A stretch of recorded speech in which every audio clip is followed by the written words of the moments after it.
तेजू सांगणार तुळजाला सगळं सत्य. शत्रू, डॅडी आणि राजीनामा याबद्दल कळणार का तुळजा आणि सूर्याला? लाखात एक आमचा दादा मालिकेची कहाणी इंटरेस्टिंग वळणावर येऊन उभी आहे. तेजूचं लग्न झालंय, पण त्यानंतरही तिच्या अडचणी कमी होत नाही आहेत. शत्रू आणि डॅडी तेजूचा पुरेपूर फायदा घेण्याचा आणि ज्यामुळे सूर्याला त्रास होईल असं सगळंच वागत आहेत. त्यात आता शत्रू आणि डॅडींनी एक मोठा घाट घातलेला आहे, जिथे त्यांनी तेजूला तिच्या जॉबवरून तिची नोकरी सोडायला लावून रेजिग्नेशन द्यायला भाग पाडलेला आहे. ही गोष्ट तुळजा आणि सूर्यापर्यंत पोहोचते. तर येणाऱ्या एपिसोडचा नवीन प्रोमो समोर आलेला आहे, ज्यामध्ये आपण बघू शकतो की तेजू डॅडींना भेटायला त्यांच्या रूम मध्ये जाते. त्यांना म्हणते की मला तुमच्याशी थोडं बोलायचं आहे.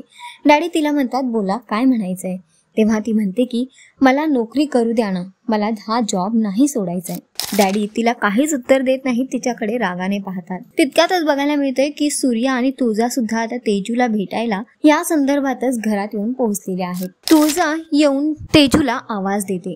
तेव्हा डॅडी तिला म्हणतात की आमच्या सुनबाईंकडे तुम्ही काय काम काढलं अचानक म्हणून. तेव्हा तेजूला तुळजा बोलावून घेते आणि तेजूला जाब विचारते आणि तिला म्हणते की हे काय आहे? तू राजीनामा दिलायस, तू जॉब सोडलायस, तू नोकरीवरून रेजिग्नेशन दिलायस, हे सगळं का केलंस तू? याच्या मागचं कारण काय आहे? तुला जॉब सोडायचा होता की तुला कोणी जॉब सोडायला भाग पाडलंय? नेमकं काय झालंय मला सांग म्हणून.